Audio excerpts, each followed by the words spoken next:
ఆయన రెక్కల క్రింద నీకు ఆశ్రయము కలుగును. అద్భుతమైన వాగ్దానాన్ని దేవుడు కీర్తన 91 అధ్యాయం 4వ వచనం దేవుడు తెలియపరుస్తాడు.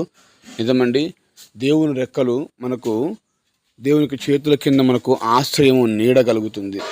ఎక్కడ మనకు నీడ దొరకకపోవచ్చు, ఎవరు మనకు సహాయకంగా ఉండకపోవచ్చు, కానీ దేవుడు ఆయన తన యొక్క హస్తముల ద్వారా, ఆయన హస్తము ద్వారా నేను తాకి నీకు గొప్ప ధైర్యాన్ని, గొప్ప ఆదరణ ఇవ్వబోతున్నాడు.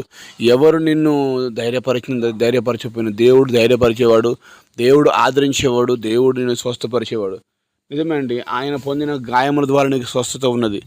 ఆయన చేతులతో, ఆయన యొక్క చేతుల్లో మేకులు కొట్టించుకున్నాడు. ఆయన చేతులు ఎక్కడ చాపినా, ఆయన చేతులు ఎవరిని పట్టుకున్నా, ఆయన చేతులతో ఎవరిని కౌగులించుకున్నా కానీ వారు గొప్ప సంతోషాన్ని, గొప్ప ఆదరణను, గొప్ప ధైర్యాన్ని పొందుకుంటూ ఉంటారు.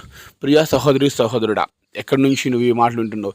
ఎంతో కాలంగా దేవుడు నీకు ఈ యొక్క మాటలను వినిపింపజేస్తూ ఉన్నాడు. నువ్వు ఎంత ధైర్యపరచబడుతున్నావో నువ్వు ఒకసారి జ్ఞాపకం చేసుకోవాలి.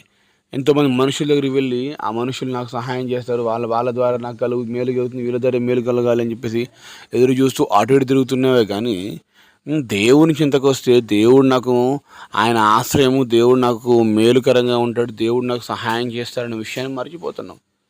91వ కీర్తనలో ప్రతి మాట ఎంతో అద్భుతమైన, వండర్ఫుల్ అండి.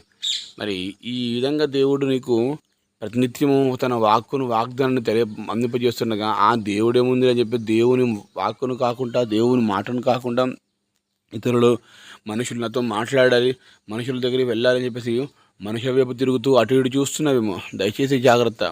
దేవుడు నిన్ను చూస్తూ ఉన్నాడు. దేవుడు నీకు కావలసినటువంటి వాగ్దానాన్ని, మాటను అందింపజేస్తాను. ఆయన చేతులలో నీకు ఆశ్రయం ఉంది. ఎక్కడో అసలు నాకు ఆశ్రయం లేదు, గూడు లేదు, నీడ లేదు, ఏ తోడు లేదు అనుకుంటున్నావు కావచ్చు. దేవుని చేతులే నీకు ఆశ్రయం.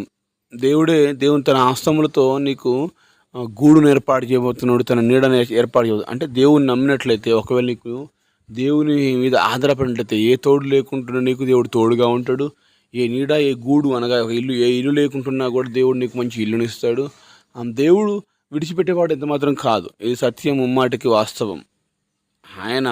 ఆయన రెక్కల్లో నీకు నీడ ఉన్నది. ఆయన రెక్కలు నీడ ఉన్నది. ఎంత పెద్ద బంగ్లాలో ఉన్నా కానీ దేవుని చేతుల నీడలో నువ్వు బ్రతకకపోతే అంత శూన్యమే. ఏ కీడో, ఏ ఇబ్బందో, ఏదో తాకి మరణించవచ్చు. కానీ దేవుని తోడు, దేవుని యొక్క రెక్కలు నీకు ఆశ్రయాన్ని కలిగిస్తాయి. దేవునికి మహిమ కలుగును గాక.